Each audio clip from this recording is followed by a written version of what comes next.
Hello everybody and welcome back to the channel. Welcome to episode 4 of the Nikon N65, which was donated by Mr. Patrick Holland. So here's the thoughts. I think that this is actually a very good value. For something that will power and fully run the G lenses with VR, for the amount of money that you can purchase these for, and the versatility of them, the accuracy, the speed in focusing, and then it'll run all the lenses going back to quite a ways. I don't know the total specs, but probably quite a ways back. Into the early 60s, most likely. Anyhow, I don't know all the AIS and all those dates. I don't have all that stuff written down, but I know that you can use this with the manual focus lenses and the earlier lenses. But boy, I don't know what to say. The photos that you did see with it were they were the actual camera's metering system. It was on aperture priority. I ran the lens usually at f8, something like that. I had to run it up to f8 simply because it only goes up to 2000. So when you're out in really, really bright days, you definitely have to raise that aperture up, or else it won't fire. I found that when I was doing the first photo of the of just the white hopper cars, it wouldn't fire right away because it was over the limit. So I had to bring the aperture up to f8 and sometimes into f11 when it got really bright and sunny out, which it is what it is. It ran this 105 micro 2.8 amazingly well. The photos that you see that are soft on the edges is because with this same lens I use my D500 to do my scanning for digitizing, and the holder of my glass just turned a little bit. So when you're up that close, and with these macro lenses or micro lenses, this is like Nikon calls this a micro lens. When it turns just a little bit, that will go out of focus even when you have it at f5.6 or f7 to do these scans. So that's why you see the edges of the photo. So very, very happy with the performance of this camera. It's very light. When you have a lighter lens on it, with this lens I just carried it around with the lens, right? It's because obviously the lens is like 4 times heavier than the camera. It had no battery problems. It had absolutely no focusing problems. It was very fast in focusing. I don't know what else to tell you. I really think that if you can get one that's in really good working order, you're getting a camera that is just as good as an f5. With the features, with the metering and the running the autofocus. Obviously the shutter speeds and stuff like that, because an f5 was well over $2,000 when this was released.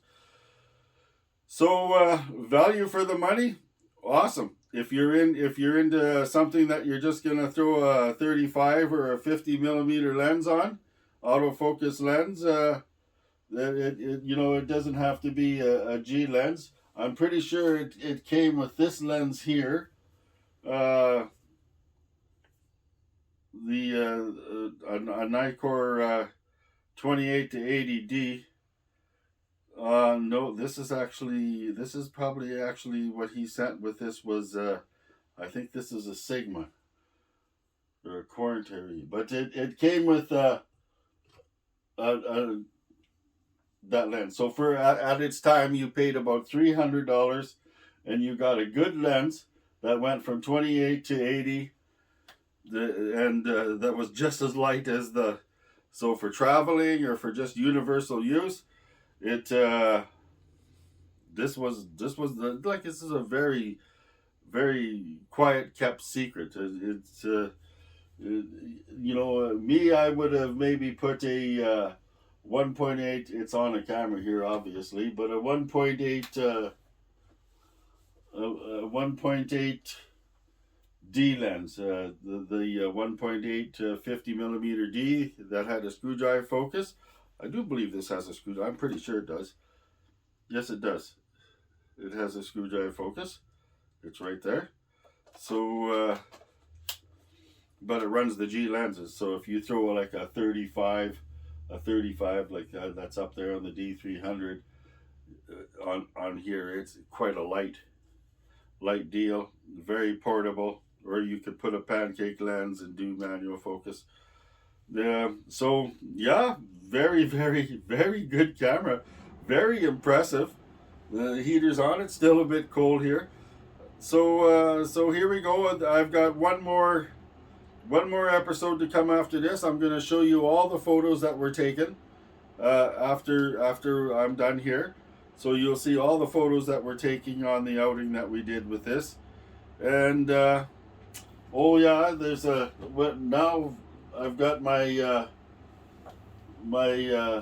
Fayutech vlog pocket out, so I'm gonna start mounting this on a bracket instead of the whole phone turning sideways, and then you see, when you do portraits, when this is mounted on a bracket on a camera and I go into portrait mode, you don't even know what's happening on like you can't tell when I have my phone mounted on there that I'm going into a portrait and a landscape mode. I can go like this, and that phone won't even move. So here's all the photos we took.